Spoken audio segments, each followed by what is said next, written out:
Olá!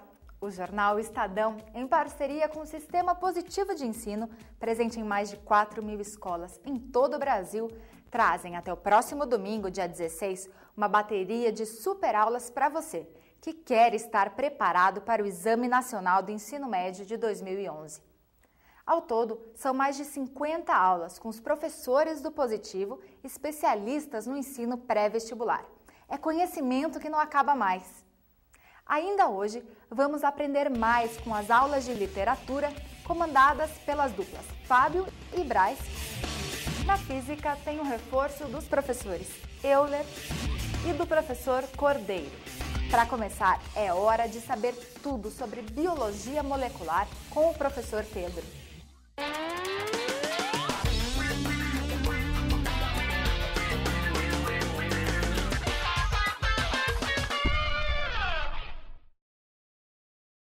Olá pessoal, meu nome é Pedro e eu sou professor de Biologia. A gente vai relembrar assuntos de Biologia e o assunto que nós veremos hoje é Biologia molecular. As moléculas que formam os seres vivos são bastante variadas e muitas delas são importantíssimas.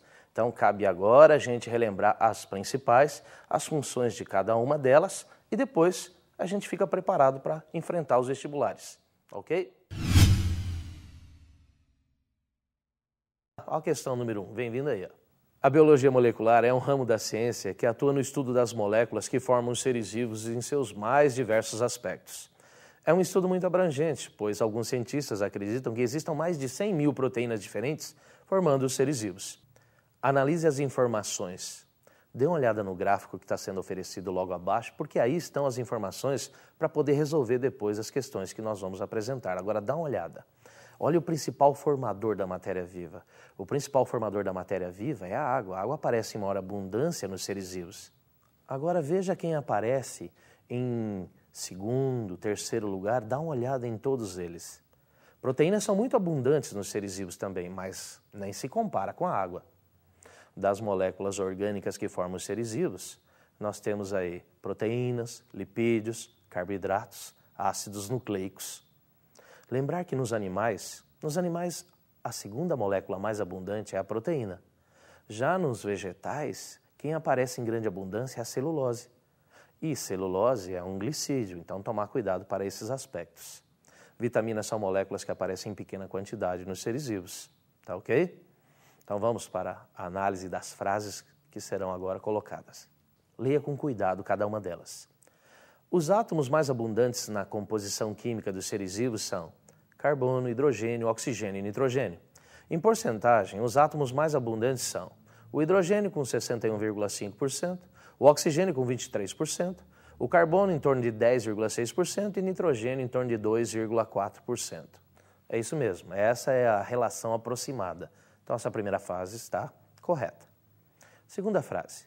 O fósforo e o enxofre aparecem em menor proporção, formando os seres vivos, porém são extremamente importantes, pois o fósforo é usado na construção do ATP, do DNA, do RNA e de membranas celulares. Já o enxofre pode ser encontrado construindo alguns tipos de proteínas.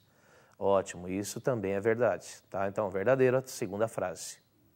Terceira frase. O magnésio está presente na construção da clorofila, uma cromoproteína relacionada ao metabolismo energético das células vegetais e das algas. Ótimo, o magnésio é usado para construir a clorofila, então está relacionado à fotossíntese. Então, verdadeiro. 4. O iodo pertence à família dos halogênios. Forma ânions que entram na composição de hormônios tireoideanos que interferem na taxa metabólica celular. Você se lembra que quando a gente não come iodo, a gente passa a desenvolver uma doença chamada bócio? Então, o iodo é imprescindível para que a nossa glândula tireoide fabrique os hormônios. Quando não há ingestão de iodo, nós passamos a ter essa doença, beleza? Então, também é verdade. O íon cálcio atua como catalisador da coagulação sanguínea, da contração muscular e da regeneração das membranas celulares. Ótimo, isso também é verdade.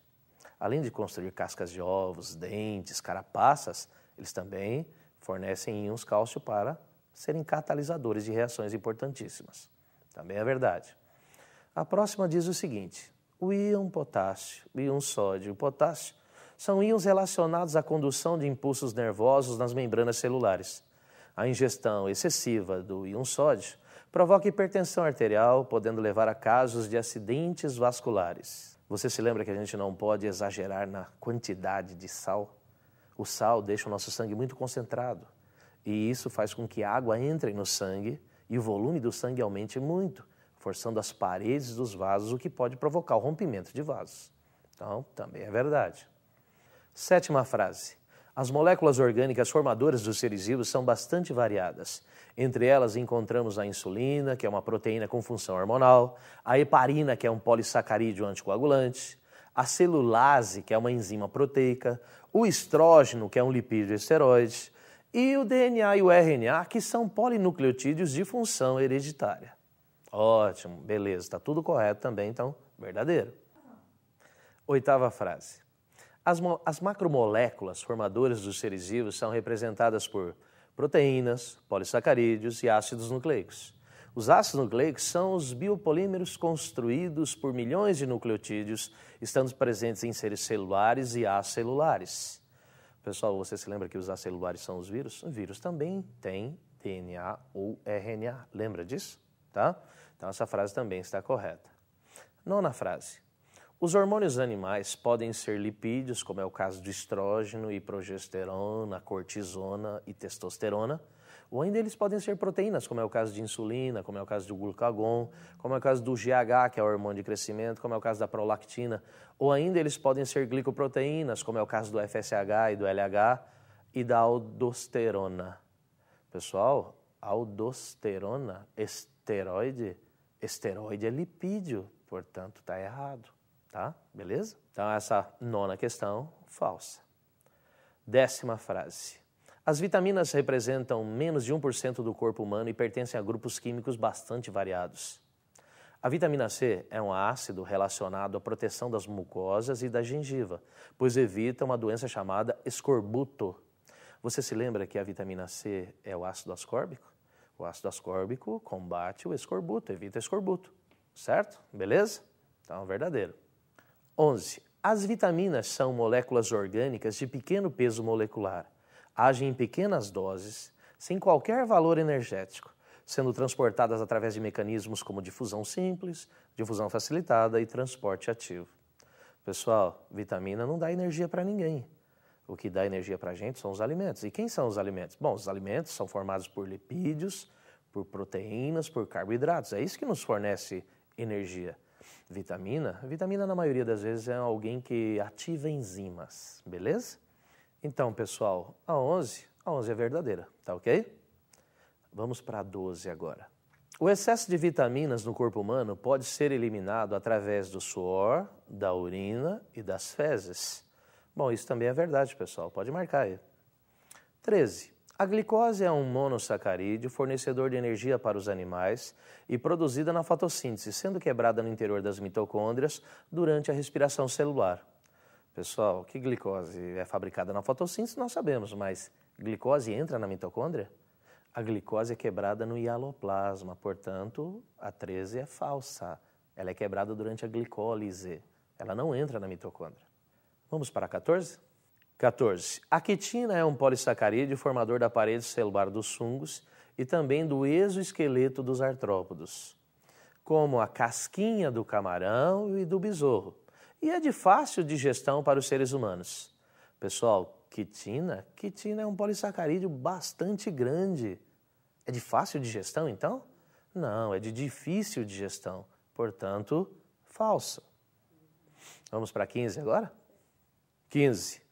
Toda gordura é um lipídio, mas nem todo lipídio é uma gordura. Isso mesmo, existem lipídios que são ceras e existem lipídios que são óleos, existem lipídios que são hormônios, então a frase é verdadeira, ok?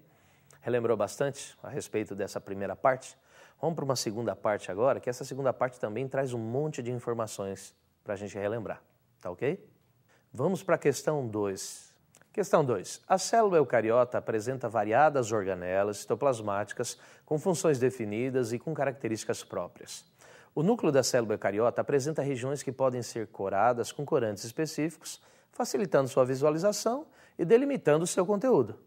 A célula procariota apresenta menor volume que as eucariotas, sendo pobre em organelas citoplasmáticas. A respeito de citologia, bioquímica, genética e assuntos biológicos relacionados, julgue as frases abaixo colocando V para verdadeiro e F para falso. Então já está chegando a primeira frase, vamos ler com cuidado. Ribossomos são organelas citoplasmáticas constituídas por ribonucleoproteínas, responsáveis pela síntese proteica em eucariontes e procariontes. Ótimo, isso mesmo. Existe em todas as células. Verdadeiro. Vamos para 2? Número 2. O retículo endoplasmático rugoso, também chamado de granular, é formado por canalículos membranosos, lipoproteicos, com ribossomos aderidos em suas membranas, realizando a síntese proteica e também fazendo o transporte de moléculas. Ótimo, isso são características encontradas no retículo endoplasmático. Então, verdadeiro também. 3. O complexo golgiense é formado por um grupo de cisternas achatadas e empilhadas, lipoproteicas e que são responsáveis por armazenar, modificar e secretar moléculas. Ótimo, essa é a definição de Golgi e o Golgi tem essas funções que foram relatadas. Então, verdadeiro. 4ª frase. O retículo endoplasmático liso, também chamado de agranular, é formado por canalículos membranosos, ricos em enzimas que atuam na destruição de pesticidas, de drogas, de remédios e também ele participa na síntese de lipídios. Pessoal, o retículo liso é o cara que desintoxica a gente. Lembra disso? Por quê? Porque ele tem enzimas que quebram moléculas. Portanto, verdadeiro. 5ª frase. Lisossomos são vesículas membranosas, repletas de enzimas hidrolisantes, que atuam em pH ácido e são responsáveis pela digestão intracelular de partículas endógenas ou exógenas. Você lembra do nome? Liso, vem de lise, significa quebra. Lisossomo é alguém que faz quebra, faz digestão de partículas. Ele quebra partículas que vêm de fora da célula, mas também quebra partículas que estão dentro da célula. Então ele faz digestão intracelular de partículas que vêm de fora e de partículas que são da própria célula. Portanto, verdadeiro. Vamos para a 6ª agora? 6ª frase. Peroxissomos são vesículas membranosas que carregam enzimas peroxidases, portanto oxidantes, atuam na destruição do peróxido de hidrogênio, molécula que provoca intoxicação celular. O nome dele é peroxissomo, carrega enzima oxidante. E uma das enzimas que ele tem chama-se catalase, que quebra o peróxido de hidrogênio. O peróxido de hidrogênio intoxica as nossas células. Então, o peroxissomo é alguém que nos desintoxica também. Então, tá certo, verdadeiro. 7ª frase. Glioxissomos são vesículas membranosas presentes nas células vegetais, apresentando enzimas variadas que atuam na conversão de triglicerídeos em glicídios durante a germinação de sementes. Bom, pouca gente lembra dessa, né? Você lembra de glioxissoma? Glioxissoma aparece nas sementes dos vegetais, transformando lipídios em açúcares. E qual que é a principal função dos açúcares? A principal função dos açúcares é fornecer energia. Sementes que estão germinando apresentam esse tipo de reações. Convertem óleos e lipídios em açúcares para a produção de energia para sustentar o crescimento do novo ser vivo, da nova planta. Tá ok? Então, verdadeiro. Vamos para a 8ª? 8ª frase. Os centríolos pertencem a uma região da célula denominada centro celular, sendo responsáveis por organização de cílios, flagelos, as fibras do fuso, estando presentes em todos os eucariontes e procariontes. Percebeu o finalzinho da frase? O finalzinho da frase diz o seguinte, que está presente em eucarionte e procarionte? Não, está errado. Quem tem centríolos são os eucariontes. E dentre os eucariontes, cuidado, ele não aparece nos vegetais mais evoluídos, que são gimnospermas e angiospermas. Então, cuidado, vírus, procariontes, gimnospermas e angiospermas não podem ter centríolo, tá ok? Beleza? Então, falso. Vamos para a 9 agora. 9. As mitocôndrias se autoduplicam por condriocinese, apresentam DNA circular semelhante ao das bactérias, carregando genes responsáveis pela produção de moléculas formadoras de novas mitocôndrias. Olha, você se lembra que mitocôndria pode ter sido uma bactéria no passado? E você se lembra por que os cientistas acham isso? Bom, eles acham por quê? Porque tem DNA próprio, um DNA circular, muito parecido com o plasmídio das bactérias. E porque tem ribossomos muito parecidos com os das bactérias e também porque eles fazem autoduplicação, se dividem, como as bactérias se dividem, por divisão binária, lembra? Sessiparidade? Só que nas mitocôndrias nós chamamos isso de condriocinese, beleza? Então, verdadeiro. Vamos para a 10ª. A mitocôndria participa da respiração celular aeróbia, realizando as etapas de glicólise, ciclo de Krebs e cadeia respiratória. Pessoal, tem erro aí, já percebeu? Qual que é o erro? Glicólise não é dentro da mitocôndria, glicólise é lá no hialoplasma, portanto, falsa, tá ok? 11ª frase. A respiração celular aeróbia é a quebra completa da glicose, produzindo resíduos de CO2 e água. Pessoal, você percebeu? Respiração, quebra da glicose, produção de CO2 e água, isso é durante a formação de ATP. Então, isso ocorre dentro das células para liberar energia para a construção de ATPs. E isso ocorre, portanto, verdadeiro. Tá ok? 12ª frase. A fermentação consiste na quebra da glicose e produção de um álcool ou de um ácido em condições de anaerobiose. Esse processo é a quebra incompleta da glicose, sobrando os resíduos energéticos. Você se lembra quais eram os resíduos energéticos? Ou era um álcool, etanol, lembra? Ou era um ácido, podia ser ácido lático, podia ser ácido acético, lembra disso? Beleza? Sobram resíduos energéticos, portanto, verdadeiro. 13ª frase. Cloroplastos carregam clorofilas em lamelas e tilacoides. A um conjunto de tilacoides dá-se o nome de grano. E o plural de grano é grana. Isso, ótimo, é assim mesmo. Por quê? Porque granum é uma palavra latina no singular. E grana é o plural de grano. Beleza? Então, verdadeiro. 14ª frase.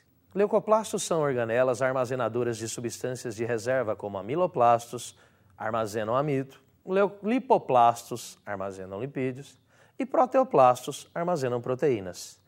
Lembra deles? Os plastos esbranquiçados, eles são armazenadores, portanto, verdadeiro. 15ª frase. Cloroplastos e mitocôndrias podem ter sido células procariotas, semelhantes às bactérias, pois possuem DNA em forma de anel, ribossomos pequenos e realizam autoduplicação, características encontradas nas bactérias. Pessoal, você se lembra de hipótese endossimbiótica? Você se lembra que alguns cientistas acham que, num passado distante, células primitivas, procariotas, podem ter se associado com cloroplastos e com mitocôndrias, e essa associação foi benéfica e nunca mais os caras se separaram? Uma hipótese que é conhecida com o nome de hipótese endossimbiótica. Lembra daquilo? Lembra? Agora, por que eles acham que cloroplastos e mitocôndrias podem ter sido bactérias? Por quê?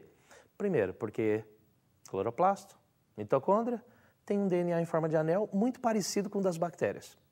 Segundo, porque os ribossomos que estão dentro de cloroplasto e dentro das mitocôndrias são ribossomos pequenos encontrados também nas bactérias, tá? E além disso, as mitocôndrias fazem autoduplicação, o cloroplasto também faz autoduplicação. Eles se dividem de maneira muito semelhante ao das bactérias. Então, os cientistas suspeitam que isso possa ser alguma coisa plausível, tá ok? Então, verdadeiro. Tá ok? Você percebeu? Nós fizemos 30 frases, 30 conteúdos relembrados. Agora, por que isso? Ora, porque isso pode ser cobrado. Então, o que você vai fazer agora? Você está se preparando para fazer uma prova, vem vindo uma provinha agora, você vá com calma, leia com atenção, tá? Cada frase das questões, porque pode ser que você, durante as resoluções das questões, precise dessas frases que nós relembramos. Tá ok? Boa sorte na prova, tenha calma, faça com cuidado. Boa sorte.